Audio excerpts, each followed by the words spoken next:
بسم اللہ الرحمن الرحیم۔ ناظرین، جیسا کہ پاکستان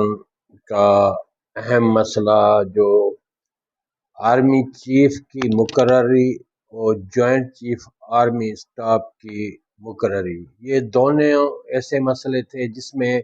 پاکستان میں ایک بہت بڑی بے قراری پھیلی ہوئی تھی۔ کسی کو یہ محسوس نہیں ہو رہا تھا کہ یہ مسئلہ کیسے حل ہوگا، اس مسئلے کو کیسے پاکستان کے مفاد میں بہتر نمونے سے حل کیا جائے گا۔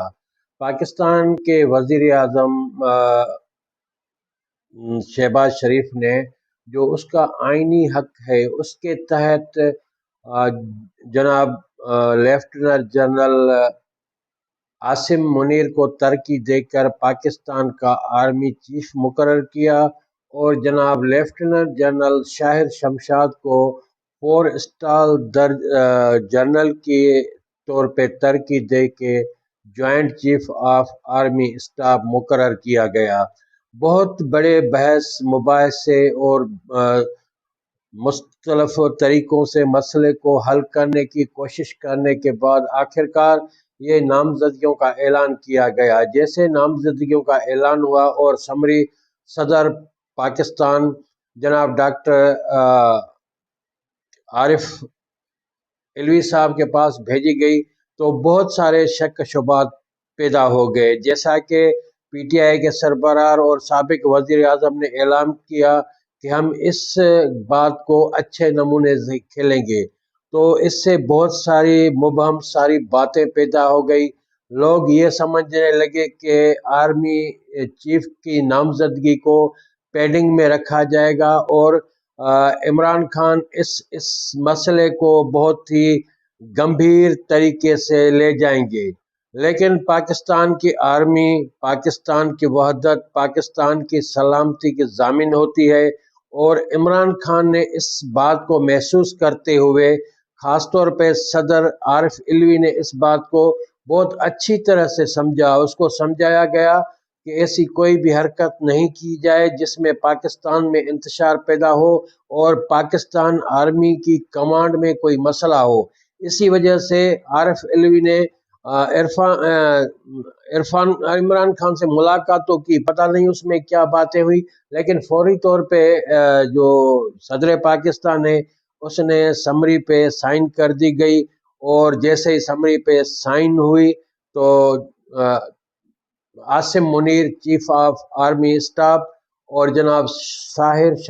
Shamshad joint chief army staff مقرر ہو گئے۔ یہ ایک بہت خوش آئندہ بات ہے کہ یہ جو بہت اہم پاکستان کی سلامتی، پاکستان کی بقا کا ادارہ ہے، اس میں کوئی بھی انتشار پیدا نہیں ہوا، اور یہ بات جو ہے بہت احسن طریقے سے حل ہو گئی۔ اب بات یہ ہے کہ جناب جو عاصم منیر ہے اس پہ عمران خان کو اعتراض کیا تھے۔ مسئلہ یہ تھا کہ جب یہ Asim Munir D G I S I تھے تو اس وقت آصف منیر نے جو عمران خان کی بیوی ہے پیرنی، پتہ نہیں اس کو کیسے پیرنی بتایا جاتا ہے، بولا جاتا ہے، یہ تو اس کے یوتھی جانتے ہیں کہ مسئلہ کیا ہے، لیکن اس نے کچھ کرپشن کی تھی، مبینہ طور کرپشن کی تھی، جس میں بحریہ ٹاؤن کے جو کرتا دھرتا ہیں ان سے ایک انگوٹھی لی گئی تھی جو کروڑوں روپے کی انگوٹھی تھی، اور اس انگوٹھی کے علاوہ جو سعودی عرب کا شہزادہ ہے اس سے ایک تحفہ ملا تھا جو کروڑوں کا تحفہ تھا، لیکن عمران خان نے اسے سستے داموں بیچا گیا۔ یہ چیز، یہ انعامات، یہ تحفے بیچنا بہت ہی ایک بری عادت ہے، برا کام ہے، جس کی وجہ سے بھی آرمی چیف جو اب بنا ہے اس کو ان باتوں کی گہرائی کا پتہ ہے،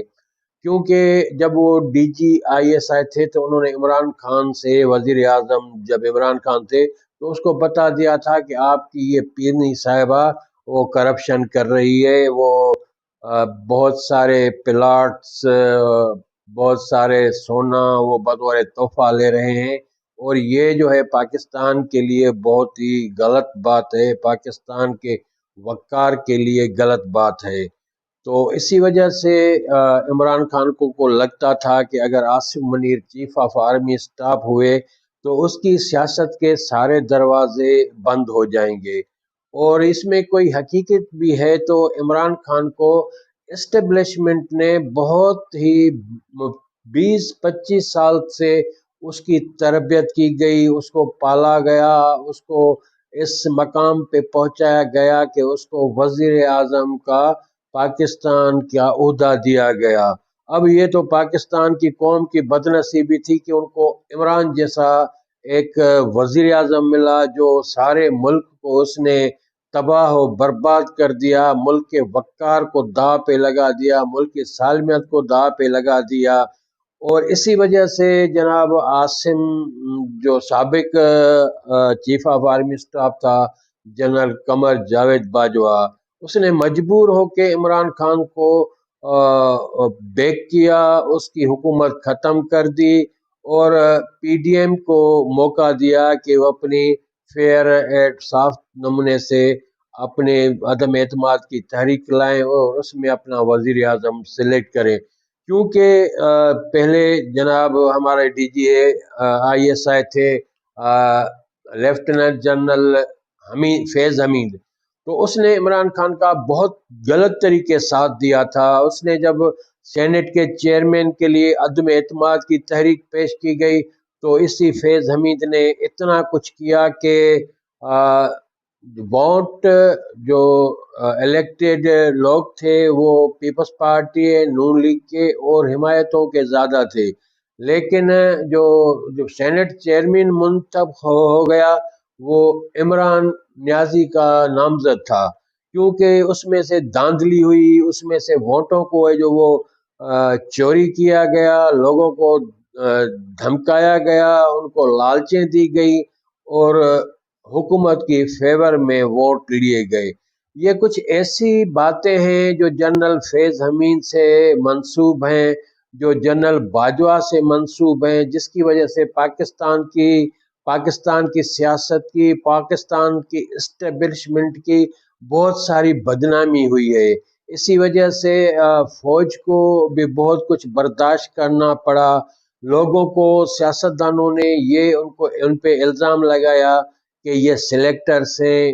انہوں نے عمران خان کو سلیکٹ کر کے پاکستان پہ مسلط کیا ہے، پاکستان کا حکمران بنایا ہے۔ اور عمران خان نے جو پاکستان کے ساتھ کیا وہ میں سمجھتا ہوں کہ اگر کوئی دشمن ملک کا سربراہ بھی ہوتا نا، وہ پاکستان کے ساتھ ایسی حالت نہیں کرتا۔ پاکستان کی معیشت کو بالکل تباہ کر کے رکھ دیا، پاکستان کی انڈسٹریز کو تباہ کر دیا، پاکستان کے جو گروتھ ریٹ تھا اس نے بالکل ہی برباد کر کے رکھ دیا۔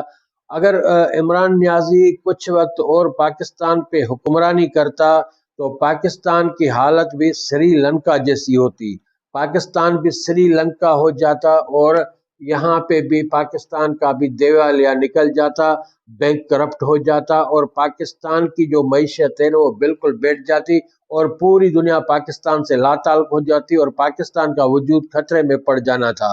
لیکن حکومت کے جو اسٹیبلشمنٹ تھی، جن کا پاکستان پہ گہری نظر تھی، جو پاکستان کی معیشت کو، پاکستان کے انتظامات کو چلا رہے تھے، انہوں نے محسوس کیا کہ اب پاکستان خطرے میں ہے، انہوں نے مجبور ہو کے عمران خان کا ساتھ ختم کیا اور پاکستان کے عوام کو، پاکستان کے لوگوں کو یہ موقع دیا کہ وہ اپنے حقیقی جمہوریت کی طرف آگے بڑھے۔ یہ میں سمجھتا ہوں کہ پیپلز پارٹی، یہ نواز لیگ کی، یہ این پی پی کی اور یہ ان کی جو بھی اتحادی جماعتیں ہیں، مولانا فضل الرحمان کی کامیابی ہے، جن کی 4 سال کی مسلسل جدوجہد کے بعد پاکستان میں یہ عمران خان کی جو ظالمانہ حکومت تھی وہ ختم ہو گئی۔ عمران خان جب پہلے الیکشن میں حصہ لے رہا تھا تو وہ میڈیا کا ڈارلنگ تھا، میڈیا اس کی ڈارلنگ تھی، میڈیا اس کے ہر جلسے کو، ہر ایونٹ کو کور کرتی تھی، لیکن افسوس کی بات یہ ہے کہ جب عمران خان نے اقتدار سنبھالا تو میڈیا کا دشمن ہو گیا، یہاں تک اس نے کہہ دیا کہ جو لوگ نیوز چینل دیکھتے ہیں، اخباریں پڑھتے ہیں، وہ غلط کر رہے ہیں، یہ چینلوں کو بند ہونا چاہیے، یہ نیوز پیپرز کو بند ہونا چاہیے۔ عمران خان نے نیوز پیپر میں جو اتنی مہنگائی کی، اس کے ریٹ اتنے بڑھائے، جو سبسڈی تھی نیوز پیپر کی وہ ختم کر دی،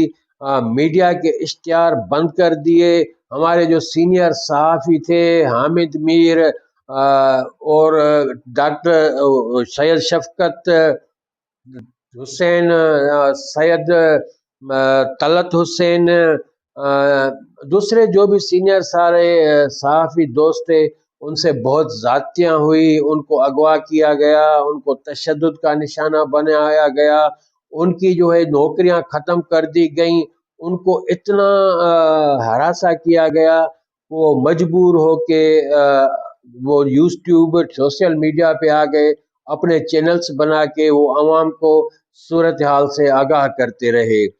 عمران خان نے پاکستان میں جو میڈیا کے لیے قوانین بنائے، وہ بھی انتہائی خطرناک قوانین بنائے، اور جو میڈیا کے سہارے، میڈیا کے بل بوتے پہ اقتدار میں آیا تھا، وہی عمران خان میڈیا کا دشمن بن گیا۔ اب اسی وجہ سے آج تک میڈیا جو ہے بحران کا شکار ہے۔ نیوز پیپرز اپنی پیپر پرنٹ کرنے میں بہت مشکلوں کا شکار ہے، ان کے پاس پیپر نہیں ہے، وہ اپنی اخباروں کے، اپنے نیوز پیپر کی قیمت بڑھا رہے ہیں، تو جو پڑھنے والا ہے، ریڈر ہے، وہ بالکل اخبار خرید کرنے کے لیے تیار نہیں ہے، اور اسی وجہ سے ہمارا جو یہ میڈیا کا شعبہ ہے، یہ بہت بڑے بحران، بہت بڑے کرائسس کا شکار ہو گیا ہے۔ اور ہم گزارش کرتے ہیں نون لیگ کی حکومت، پیپلز پارٹی کی حکومت، متحدہ حکومت سے کہ وہ میڈیا کی بحالی کے لیے، میڈیا میں جو بحرانی کیفیت ہے اس کو ختم کرنے کے لیے اپنا کردار ادا کریں، اور میڈیا کو سہولتیں فراہم کریں کہ وہ اپنے پیروں پہ، اپنے پاؤں پہ پھر سے کھڑے ہو سکیں۔ ابھی پاکستان کو آگے بڑھنے کے لیے بہت ساری کوششیں کرنی ہیں۔ ابھی بتایا جا رہا ہے کہ پاکستان 80% ڈیفالٹر کے قریب پہنچ گیا ہے۔ 80% ڈیفالٹ مانا پاکستان کی معیشت ابھی بھی بہت بڑے بحرانوں کا شکار ہے۔ اب پاکستان کو کچھ جو اس کے نزدیکی پڑوسی ملک ہیں، جیسے چین ہے، سعودی عرب ہے، ان کی امداد کی سخت ضرورت ہے، اور پاکستان کو بھی اپنے جو حالات ہیں وہ سدھارنے کے لیے بہت بڑی محنت کرنی پڑے گی، بہت بڑی کوشش کرنی پڑے گی۔ ہمیں بہت حیرت ہوتی ہے کہ ہمارے چیف آرمی اسٹاف نے یہ بیان دیا کہ جو بنگلہ دیش کا سانحہ ہوا تھا، اس میں فوج کی کوتاہی نہیں، اس میں جو ہے سیاست دانوں کی کوتاہی تھی۔ بہت افسوس کی بات ہے کہ جب یہ بنگلہ دیش کا سانحہ ہو رہا تھا، اس وقت پاکستان میں جنرلوں کو حکومت تھی، اس وقت پاکستان میں فوجیوں کی حکومت تھی، ایوب خان کی حکومت تھی۔ ایوب خان نے ملک کو بالکل ہی تباہی کے کنارے پہ پہنچا دیا، اور بعد میں سازشیں کر کے یحییٰ خان اقتدار میں وہ قابض ہو گیا، اور یحییٰ خان نے پاکستان توڑنے کی ساری سازش کی۔ جب اگر بنگلہ دیش میں مجیب الرحمان اکثریت لے کے آیا تھا، تو لیاقت اس کو chief of army staff general Yahya Khan کو فوری طور پہ قومی اسمبلی کا اجلاس بلانا چاہیے تھا۔ ابھی ایک نیوز اخبار کا ایڈیٹر ہے، مدیر ہے، وہ کہہ رہا ہے کہ جو بھٹو صاحب کا نعرہ تھا، ادھر ہم ادھر آپ، تو یہ نعرہ بھٹو صاحب کا نہیں تھا، یہ نعرہ میں نے اس کی اخبار کی ہیڈ لائنز بنائی، اس میں یہ لکھا تھا کہ ادھر تم ادھر ہم، یہ بھٹو صاحب کے الفاظ نہیں تھے۔ لیکن افسوس کی بات ہے کہ اتنی بڑی تاریخ مسخ ہوئی ہے، تو اس کو سدھارنے کی، اس کو درست کرنے کی کوئی کوشش نہیں ہو رہی۔ نہیں تو فوری طور پہ اگر پیپلز پارٹی کی گورنمنٹ تھی تو اس میں ان چیزوں کو وہ اوپن کرتے، ان چیزوں کو وہ سامنے لاتے۔ جو بھٹو صاحب پہ یہ الزام تھے، تو بھٹو صاحب نے بنگلہ دیش بنانے میں بہت بڑا کردار ادا کیا تھا، اس کو واضح کیا جاتا تھا۔ بھٹو صاحب کا کوئی بھی کردار نہیں تھا، جو کردار تھا وہ یحییٰ خان کا تھا، وہ کردار تھا جنرل ایوب کا تھا، وہ کردار تھا تو پاکستانی اسٹیبلشمنٹ کا تھا. بھٹو تو ایک کینڈیڈیٹ تھا, ایک MNA کا کینڈیڈیٹ تھا. اس کی اس وقت کیا حیثیت اور اوقات تھی کہ وہ ملک کو توڑنے پہ آ جائے. یہ باتیں جو ہیں یہ سیاستدانوں کو بدنام کرنے کے لیے, سیاستدانوں کو ذلیل کرنے کے لیے, سیاستدانوں کو رسوا کرنے کے لیے اسٹیبلشمنٹ اپنے سارے جو بھی کوتاہیاں ہیں وہ الزامات سیاستدانوں پہ لگا رہے ہیں. تاریخ کو مسخ نہیں کیا جائے, تاریخ کی حقیقتوں کو ظاہر کیا جائے, ان کو بیان کیا جائے, ان میں درست کی لے آئی جائے. اس طرح سے نہیں تو پاکستان آگے بڑھ سکے گا, نہیں تو جو ہے وہ اس ملک کی معیشت کو آگے لایا جا سکتا ہے. ابھی جو یوتھ ہے, یہ جو PTI کے حمایتی صحافی ہیں, وہ چیخ چیخ کے بول رہے ہیں کہ بھائی سیاستدانوں کے کرپشن کے فائل ہمیں دکھائے گئے. بھائی کون تھا وہ فائل دکھانے والا جنہوں نے آپ کو وہ فائل دکھائے تھے؟ آپ ان فائلوں کی تحقیق کرتے, ان کی حقیقت جانتے. آپ نے ان کے کہنے پہ جو ہے وہ سیاستدان کے دشمن بن گئے. تو ابھی آپ کو سوچنا چاہیے, اگر پہلے انہوں نے آپ کو کہا کہ یہ پارٹیاں پاکستان کی دشمن ہیں, تو ابھی وہی لوگ آپ کو کہہ رہے ہیں کہ پاکستان کی دشمن یہ پارٹیاں نہیں ہے, پر عمران خان پاکستان کا دشمن ہے. تو ابھی آپ ان لوگوں پہ, ان کی اسٹیبلشمنٹ کی باتوں پہ اعتماد کیوں نہیں کرتے؟ اگر آپ نے پہلے ان پہ اعتماد کیا تھا تو اب بھی آپ کو ان پہ اعتماد کرنا چاہیے. شکریہ جناب, تھینک یو.